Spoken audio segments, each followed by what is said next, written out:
Now let's talk about the power of your subconscious mind specifically for this video. The subconscious mind is not a mystical cabinet of secrets.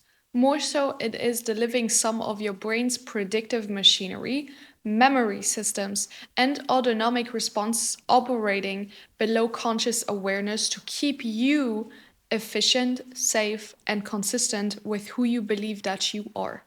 Which is why as much as 95% of your day is executed on autopilot while you feel like you are choosing in the moment, right? Your brain is a prediction engine that just conserves energy by relying on prior experiences to forecast, to predict what will happen next, and to prepare your body for that, okay? So, the technical version of this is that perception is not a raw readout of reality, but a construction based on your prior probabilities.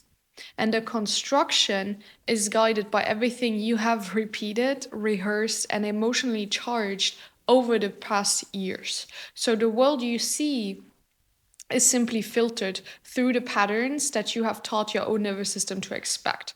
So, filtered through the conditionings that you have, through the programs that you have, the different beliefs that you have. What you call the subconscious lives in very real networks within your brain.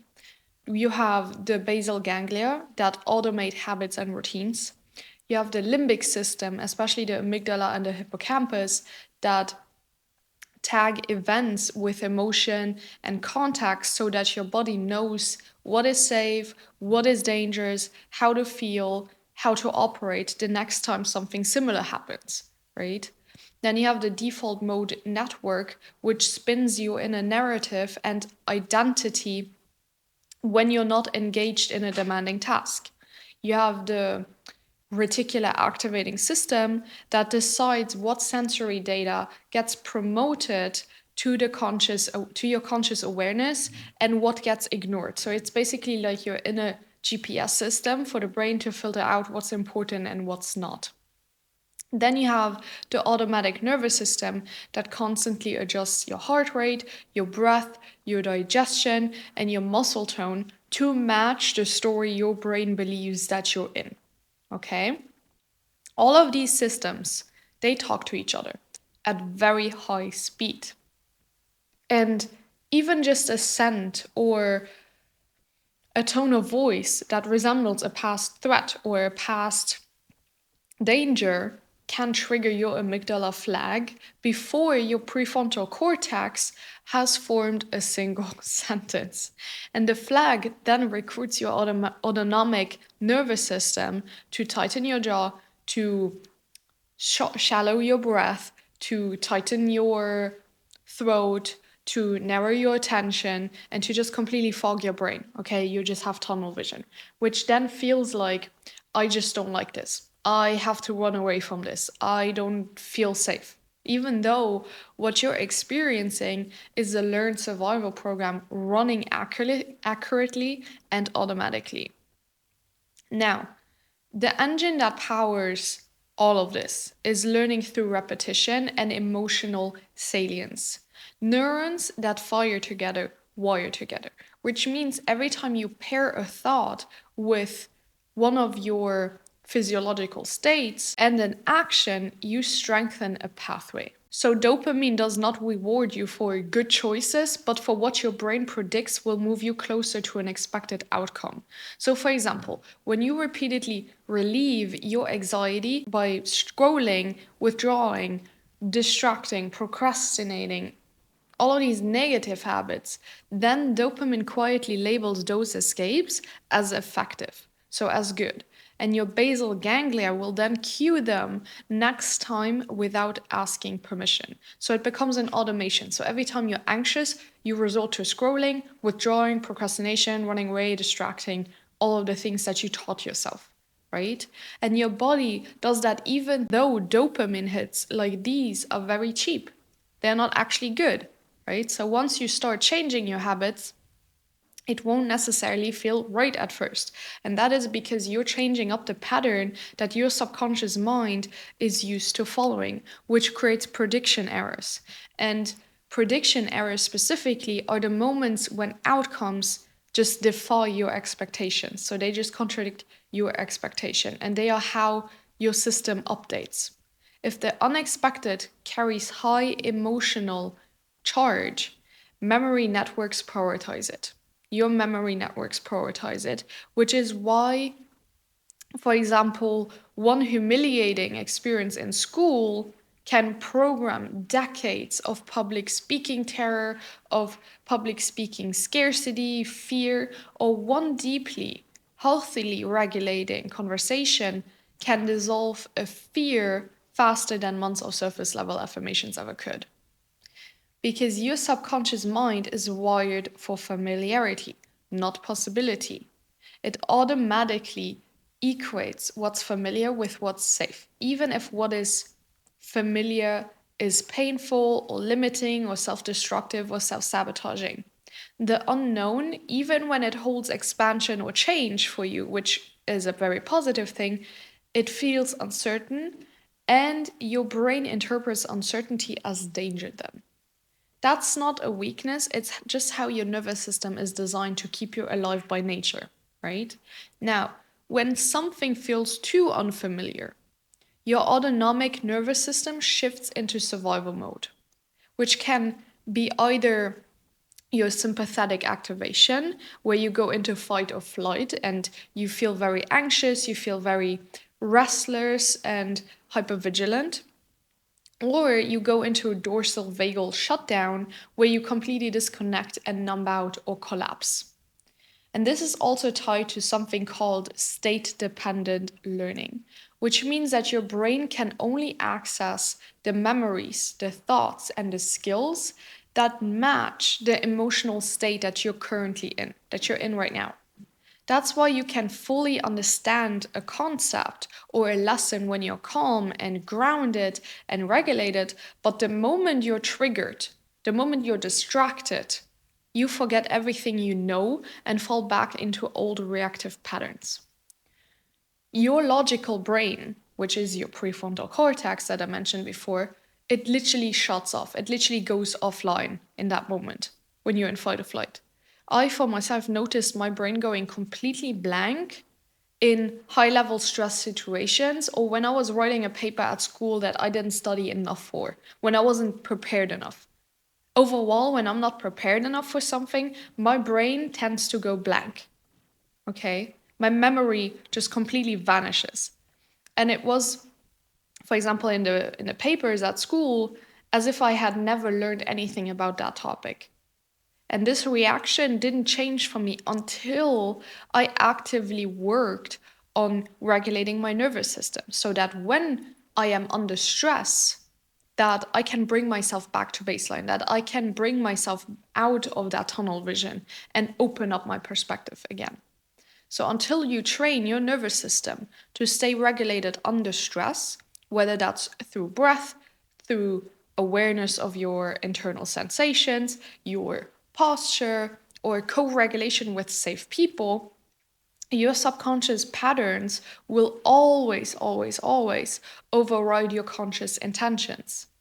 Regulation is really what keeps your higher brain, so your prefrontal cortex, open and on long enough to make new choices and rewire your old programming. The influence of your subconscious mind becomes most obvious, though, when you look at how you perceive and filter reality. I've mentioned it before. This is where your reticular activating system, which in short RAS, which I'm going to use, comes in. The RAS acts like the gatekeeper of your awareness. So it decides what information from your environment gets your attention and what gets filtered out. And it's not random at all, right? It's programmed by your dominant thoughts, by your dominant beliefs, by your whole identity. If, for example, your subconscious narrative is people cannot be trusted, your RAS will highlight every cue, every tone, every behavior that reinforces that belief, every situation that reinforces that belief, while simultaneously filtering out evidence of actual care, of loyalty, of love, right? Of the opposite.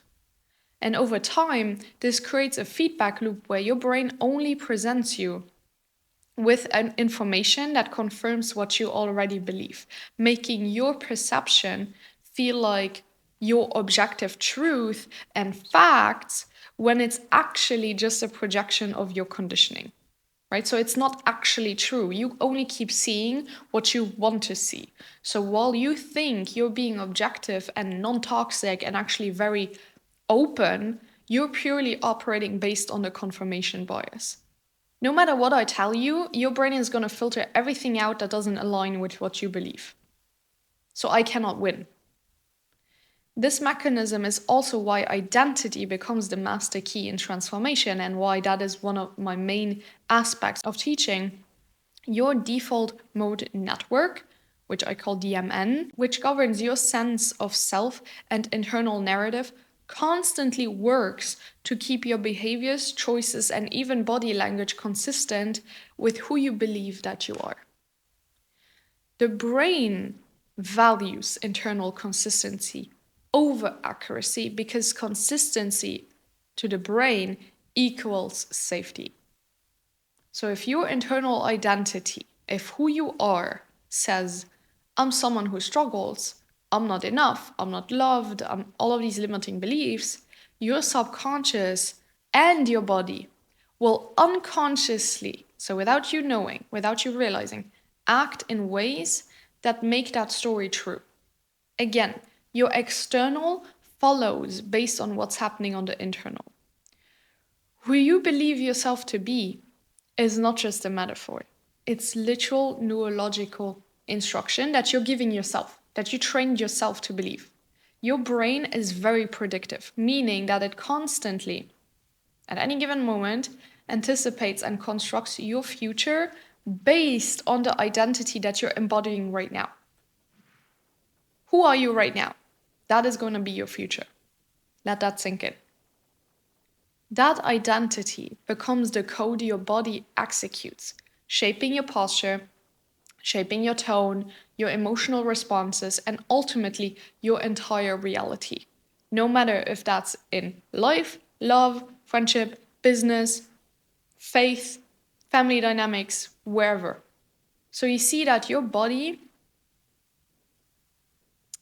how should I put this? Your body is not just a passenger. It is like the delivery system of the subconscious. Okay, your body isn't just a bystander in this whole process. It's the physical expression and communication system of your subconscious mind. So everything you experience mentally is mirrored and interpreted through your body first. The insular cortex, and I'm sorry for all of these scientific terms, but I have to mention all of these aspects. The insular cortex, which processes interoceptive awareness. Interoceptive awareness is your ability to just sense internal states within your body. For example, your heartbeat. If you're just still, you can feel your heartbeat. That's interoception. That's your interoceptive awareness. And the insular cortex constantly maps signals coming from your organs, your muscles, and your tissues, right? It constantly is in interaction with your brain. Your brain then uses those signals to decide what story you're in. Okay, what state are you in? For example, the same physical sensation, let's take a weird feeling in your stomach as an option, can be interpreted as excitement when your system expects opportunity, which might be butterflies, for example, right? When you first fall in love, you feel those butterflies. But it also can be interpreted as dread when your subconscious expects danger or failure, which is more so felt like that pit in your stomach when what is that called in English?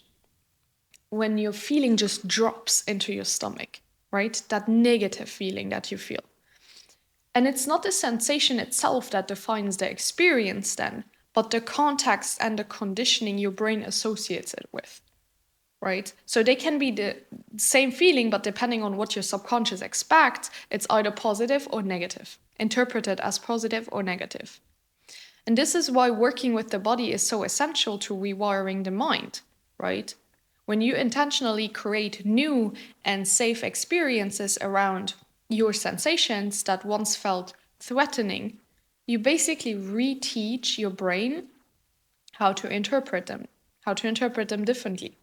And over time, again, this consistency, this repeated regulated exposure rewrites the meaning your nervous system attaches to those physical cues, to those physical experiences.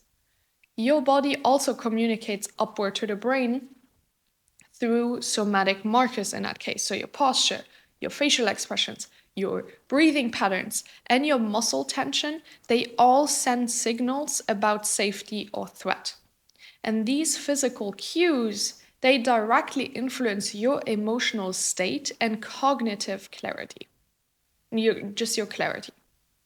Something as simple as lengthening your exhale, relaxing your jaw and tongue, and just softening your gaze instead of staring, just softening your gaze can send a powerful message to your brain. Like, this is not a life or death moment. When you just bring yourself back into baseline, you breathe, you relax your shoulders, you relax your body, those little cues can signal to your brain that you're not in danger, that you're good right now, that there's no need to tense up, that there's no need to be in fight or flight, right? That signal keeps your prefrontal cortex, which remember is the rational, conscious part of your brain, the logical part of your brain, it keeps it on. Right? Remember, you're not dropping into that tunnel vision. It keeps it on, which allows you to respond with more awareness instead of automatically reacting from your programmings and your conditionings in that moment. So your body, in essence, is the bridge between your conscious intention and your subconscious patterns. So again, you see that it's not the passenger of your evolution, it's literally the vehicle driving it. Your body is the vehicle. And your early life is what sets the foundation for everything that follows. Okay, from birth until around the age of 7 to 10, your brain operates primarily in theta brainwave states, which are designed for absorption and imprinting rather than analysis. So during these years, you don't just learn consciously, you absorb everything possible, but especially energetically.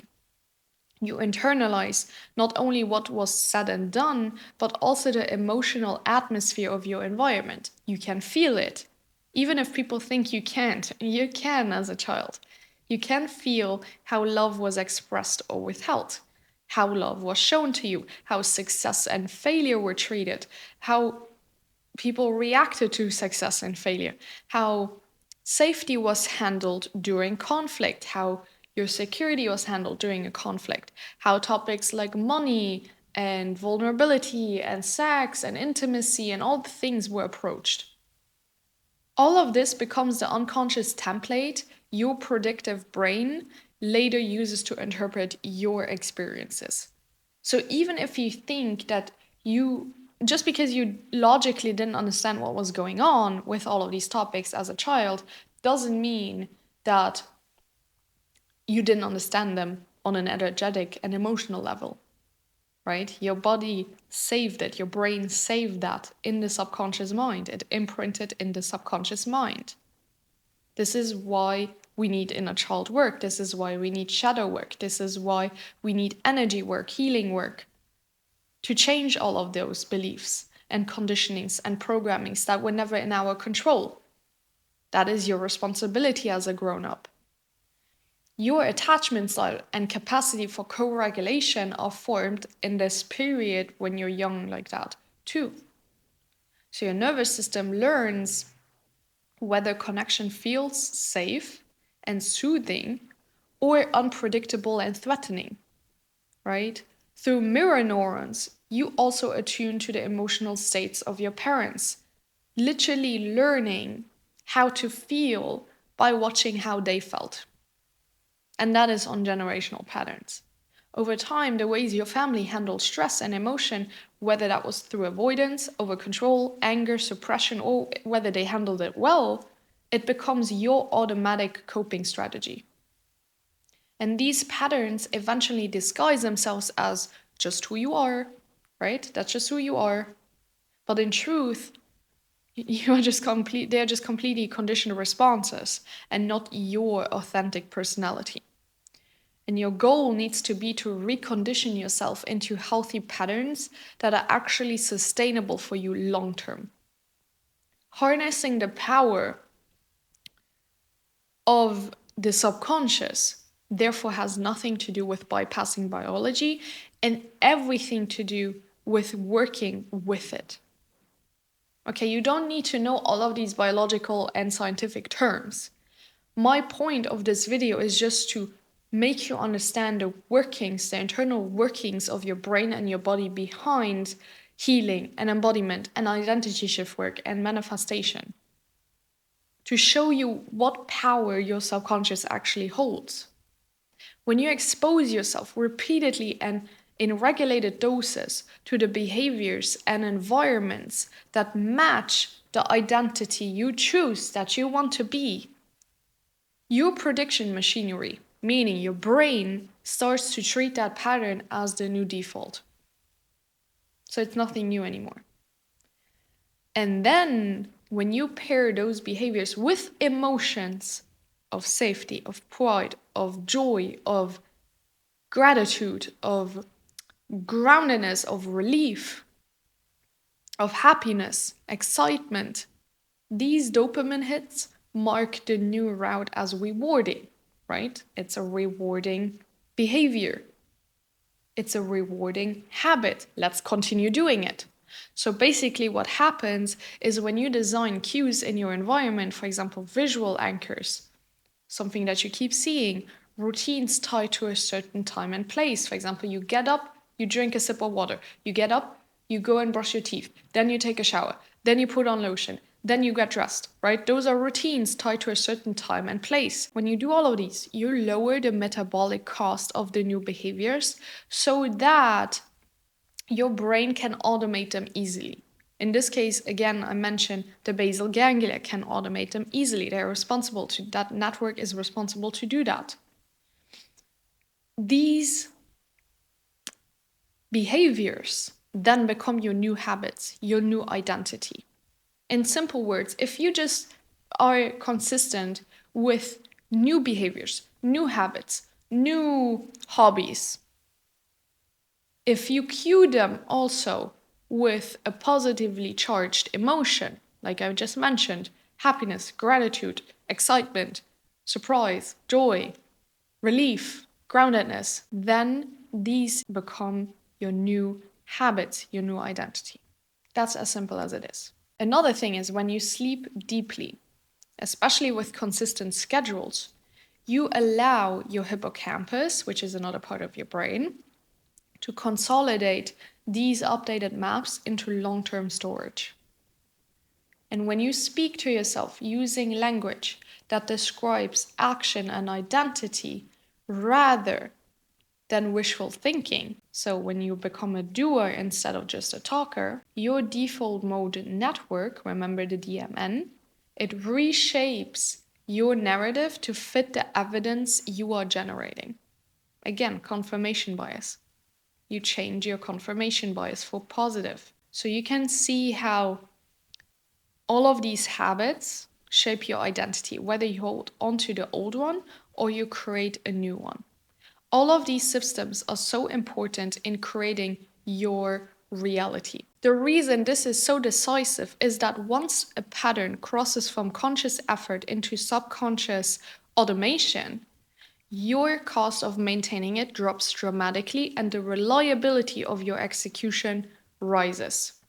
What does that mean? Once a new thought, a new pattern, a new behavior, a new habit, whatever It is crosses, goes from your conscious mind into your subconscious. Once it becomes your new default state, once it becomes automatic, something that you just do, it becomes easier to keep doing it, right? Because once you start something new, it's going to be hard. Once you decide you're a gym girl, it's hard to go the first days or the first weeks.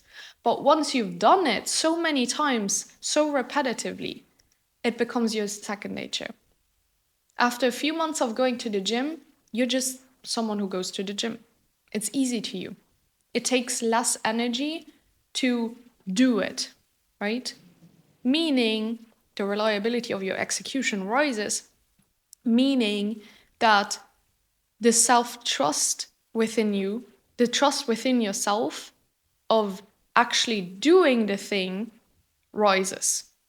So the probability of you actually continuing to do it increases, which is how you become a person who just does the things that used to require willpower, right? You don't have to force yourself anymore to go to the gym. You just do. You don't have to force yourself anymore to eat healthy. You just do. You don't have to force yourself anymore to not provoke your partner in your healthy relationship and be toxic. You just aren't. You just aren't doing that anymore. And this is when it becomes easy and second nature to you. At that point, your reticular activating system, your RAS, is scanning for opportunities that then align with that positive habit. Your limbic system is tagging those opportunities as safe and attractive, so you're not in fight or flight. You're good. You're in a neutral state. Your autonomic nervous system is supporting the behavior with steady good energy. You're in good energy.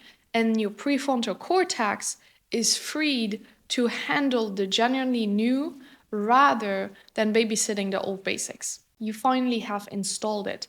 In other words, the subconscious mind is the most powerful creative force you possess precisely because it is the part of you that keeps going when you are not paying attention.